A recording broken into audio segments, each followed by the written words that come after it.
Pour les futurs pilotes, le principal attrait de voler est possiblement leur désir intrinsèque d'explorer le ciel.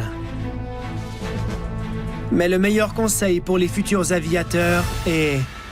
Faites attention à ce que vous souhaitez, parce que vous ne savez jamais ce qui se cache derrière ce nuage apparemment inoffensif vers lequel votre avion se dirige. Un aviateur argentin expérimenté peut en témoigner.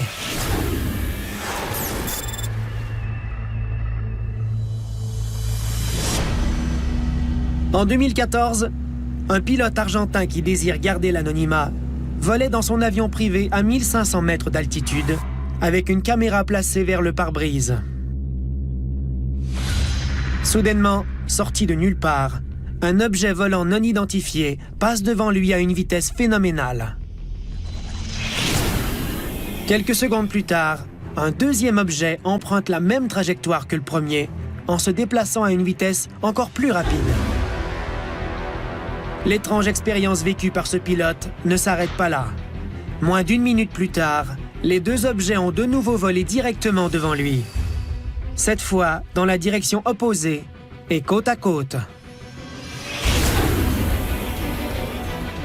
Cette vidéo est épatante, notamment parce qu'en général, les ovnis sont filmés au loin. Dans ce cas-ci, le pilote a filmé deux objets qui ont volé très près de son appareil à une vitesse impressionnante. Nous pouvons nous poser des questions. Que sont ces objets volants? L'ufologue Jason Gleaves, qui a obtenu la vidéo originale du pilote, en a fait une analyse plus poussée. Je m'appelle Jason Gleaves et je suis ufologue au Royaume-Uni et vétéran de la Royal Air Force et British Aerospace. J'ai découvert ces images pour la première fois lorsque je faisais des recherches pour mon nouveau livre. Je les ai analysées pour le pilote argentin et j'ai également demandé à plusieurs personnes de les regarder attentivement. Nous pensons tous qu'il s'agit d'un phénomène extraterrestre. Ils sont d'abord passés un à la fois. Ce sont deux grands objets en forme de cigare. Le premier a été suivi par un second plus petit. Le pilote aurait aimé les suivre après leur passage à tribord, mais ils ont opéré un grand virage. Ils sont revenus en formation et sont passés de nouveau directement devant son avion. Dans un cas semblable, on pense à effectuer des manœuvres d'évitement, mais ils se déplaçaient trop rapidement. Tout s'est déroulé en quelques minutes. On dirait des soucoupes volantes. Je n'ai pas d'autre explication. Ce n'est pas un reflet dans son pare-brise et ce ne sont pas de gros oiseaux qui volent devant son hélice. Il est difficile de déterminer la forme réelle des objets en raison de l'angle depuis le poste de pilotage. Ils auraient pu être triangulaires ou en forme de disque. Une chose est certaine, ce sont des objets volants non identifiés qui étaient dangereusement près de cet avion. Quand j'arrête les images au moment où le plus gros objet vole devant l'avion, j'obtiens une image assez précise de ce que c'est. On peut voir une forme de disque apparemment métallique, exactement comme on imagine les soucoupes volantes depuis toujours. On constate également que l'avion du pilote argentin est manifestement en vol. Alors, ce n'est pas comme si quelqu'un avait lancé une assiette à tarte ou quelque chose devant l'avion. Et puis, ça recommence. Ils sont assez près pour que ce soit très dangereux. À la place du pilote, j'aurais eu très peur.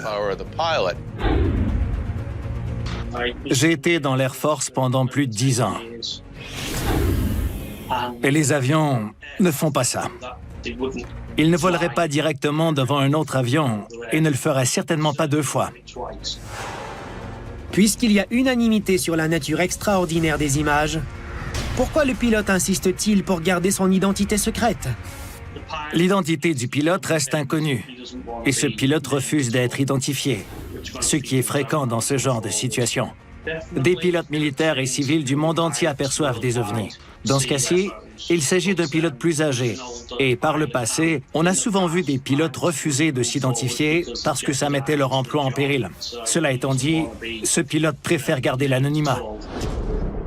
Je pense que beaucoup de pilotes ne diront pas « J'ai vu un objet voler à une vitesse de 1500 km/h dans le ciel et je ne sais pas ce que c'est ». Certains auraient peur d'être ridiculisés, mais on voit de plus en plus de preuves de l'existence des ovnis. Alors à mon avis, il y a plus de gens qui sont prêts à dire « Hey, j'ai vu quelque chose que je ne peux pas expliquer ».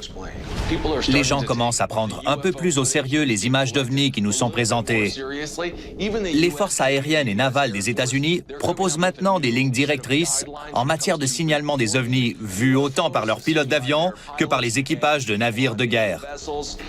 Même l'armée américaine se dit « Mais qu'est-ce qui se passe au juste ?» Jusqu'à ce que notre compréhension de ces phénomènes se précise, les pilotes du monde entier restent les meilleures sources pour établir d'éventuels contacts. Depuis que l'homme a volé pour la première fois, il voit dans le ciel des choses qu'il ne peut ni comprendre ni expliquer. Ce n'est pas un phénomène récent. Ces contacts se produisent depuis l'époque des frères Wright. Les gens m'envoient régulièrement des images d'objets volants non identifiés qu'ils n'arrivent pas à comprendre. J'analyse ces images et les objets sont parfois en forme de disque, parfois triangulaires ou en forme de cigare, comme en Argentine. À l'instar des profondeurs des océans, notre ciel demeure en grande partie inexploré. Les nuages peuvent cacher un certain nombre d'entités ou d'engins étranges, possiblement venus d'une autre planète. Plus nous volerons dans le ciel, plus nous vivrons des expériences comme celle-ci. Ce n'est qu'une question de temps avant de comprendre ce que sont réellement ces choses.